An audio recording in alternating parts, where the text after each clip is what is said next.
السلام عليكم ومرحبا بكم متابعين قناة اللي سنت مازيرت بنت بلادنا. قصة ديال اليوم ديال امي زهرة. كانت امي زهرة امرأة قوية في بني ملال، عايشة في واحد الحي شعبي. نهار مات راجلها تبدلات حياتها كاملة في ليلة واحدة، وخلى ليها 7 ديال الدراري كاملين ذكور صغار ومحتاجين ليها في كل دقيقة. في الأول كانت صدمة كبيرة، ولكن ما كانتش عندها الوقت تبكي بزاف. كانت كتفيق مع الفجر، كتوجد الفطور، ومن بعد كتمشي تخدم في الطيور ديال الناس. مرة كتغسل، مرة كتطيب، مرة كتعاون في التنقية، غير باش توفر لقمة العيش لوليداتها. كبروا الدراري بشوية بشوية، كل واحد فيهم كان كيشوف فمو كيفاش كتكافح.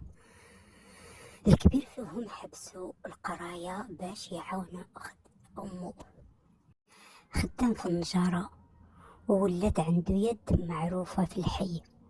واحد آخر شد القراية مزيان حتى ولا أستاذ، والباقية كل واحد شد طريقه. ولكن حاجة واحدة كانت مشتركة بيناتهم: الاحترام الكبير لأمهم. نهار من النهارات تجمعوا كاملين في الدار الصغيرة، وجابوا لماماهم هدية ما كانتش كتسناها. الدار جديدة فيها كل شيء اللي كانت كتمناه. بقات كتبكي، ولكن هاد المرة ماشي من الحزن، من الفرحة.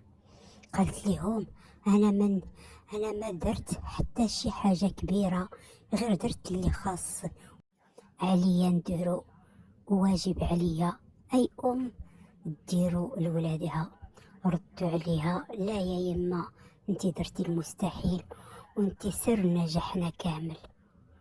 وهكذا ولات قصة زهرة ماشي غير قصة حزينة، ولكن قصة صبر، تضحية، ونهاية فيها نور كبير.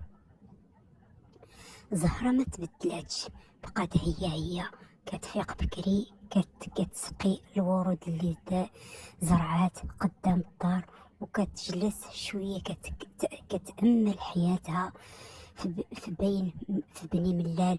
ولكن هاد المرة ماشي بعين حزينة، بعين الرضا.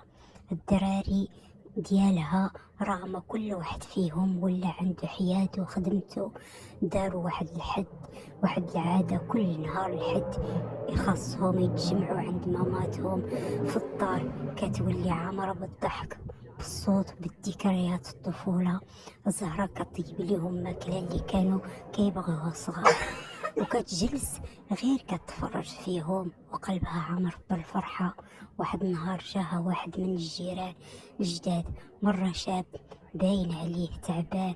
قالت ليه: سمح لي، سمعت قصتك، كيفاش قدرتي تصبري وتكملي، حتى أنا حياتي صعيبة.